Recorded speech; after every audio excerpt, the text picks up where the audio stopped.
नमस्ते मित्रों, 3 लोक और 14 भुवन। विष्णु पुराण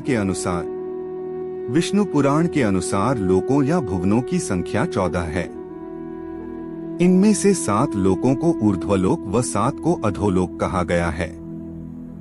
यहाँ 7 ऊर्ध्वलोकों का विवरण निम्न है। वीडियो में आगे बढ़ने से पहले हमारे YouTube चैनल एटू मोटिवेशन को लाइक सब्सक्राइब करें और कमेंट में जय श्री राम लिख दें। आपका कल्याण ही कल्याण होगा। 1 भूलोक, वह लोक जहां मनुष्य पैरों से या जहाज, नौका आदि से जा सकता है, अर्थात हमारी पूरी पृथ्वी भूलोक के अंतर्गत है। 2 भुवरलोक, पृथ्वी से लेकर सूर्य तक अंतरिक्ष में जो क्षेत्र है वह भुवरलोक कहा गया है और यहाँ उसमें अंतरिक्षवासी देवता निवास करते हैं। 3 स्वरलोक, सूर्य से लेकर ध्रुवमंडल तक जो प्रदेश है उसे स्वरलोक कहा गया है और इस क्षेत्र में इंद्र आदि स्वर्गवासी देवता निवास करते हैं। पूर्वोक्त 3 लोकों को ही त्रिलोकी या त्रिभुवन कहा गया है और इंद्र आदि देवताओं का अधिकार क्षेत्र इन्हीं लोकों तक सीमित है। 4 महरलोक, यह लोक ध्रुव से 1 करोड़ योजन दूर है। यहाँ भृगु आदि सिद्धगण निवास करते हैं। 5 जनलोक, यह लोक महरलोक से 2 करोड़ योजन ऊपर है और यहाँ सनकादिक आदि ऋषि निवास करते हैं।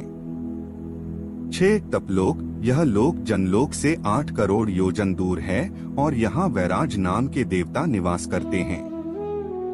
7 सत्यलोक, यह लोक तपलोक से 12 करोड़ योजन ऊपर है और यहाँ ब्रह्मा निवास करते हैं, अतः इसे ब्रह्मलोक भी कहते हैं और सर्वोच्च श्रेणी के ऋषि मुनि यहीं निवास करते हैं।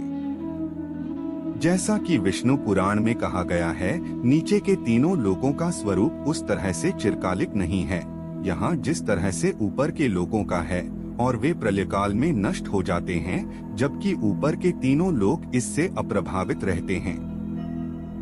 अतः भूलोक, भुवरलोक और स्वरलोक को कृतक लोक कहा गया है और जनलोक, तपलोक और सत्यलोक को अकृतक लोक। महरलोक प्रलयकाल के दौरान नष्ट तो नहीं होता पर रहने के अयोग्य हो जाता है, अतः वहाँ के निवासी जनलोक चले जाते हैं। यहाँ इस कारण महरलोक को कृतकाकृतक कहा गया है। यहाँ जिस तरह से ऊर्ध्वलोक हैं और उसी तरह से 7 अधोलोक भी हैं जिन्हें पाताल कहा गया है। यहाँ इन 7 पाताल लोकों के नाम निम्न हैं। 1 अतल, यह हमारी पृथ्वी से 10,000 योजन की गहराई पर है और इसकी भूमि शुक्ल यानी सफेद है। 2 वितल, यह अतल से भी 10,000 योजन नीचे है और इसकी भूमि कृष्ण यानी काली है। 3 नितल, यह वितल से भी 10,000 योजन नीचे है और इसकी भूमि अरुण यानी प्रातः कालीन सूर्य के रंग की है। 4 गभस्तिमान, यह नितल से भी 10,000 योजन नीचे है और इसकी भूमि पीत यानी पीली है। 5 महातल, गभस्तिमान से यह 10,000 योजन नीचे है और इसकी भूमि शर्करामी यानी कंकरीली है। 6 सुतल, यह गभस्तिमान से 10,000 योजन नीचे है और इसकी भूमि शैली अर्थात पथरीली बताई गई है। 7 पाताल, यह सुतल से भी 10,000 योजन नीचे है और इसकी भूमि सुवर्णमय यानी स्वर्ण निर्मित है। इन 7 अधोलोकों में दैत्य, दानव और नाग निवास करते हैं। हम यह कह सकते हैं कि अंततोगत्वा हर लोक भगवान के अधीन है। यहाँ हर ईश्वरवादी ऐसा ही मानेगा, फिर भी हम अलग अलग लोकों की प्रकृति को देखें तो यह मानने को बाध्य होंगे कि जिस प्रकार हमारे लोक में कई राज्य है और उनकी शासन पद्धति भिन्न है और यहाँ शासक भी भिन्न हैं, उसी प्रकार से अन्य लोकों में भी यही बात है।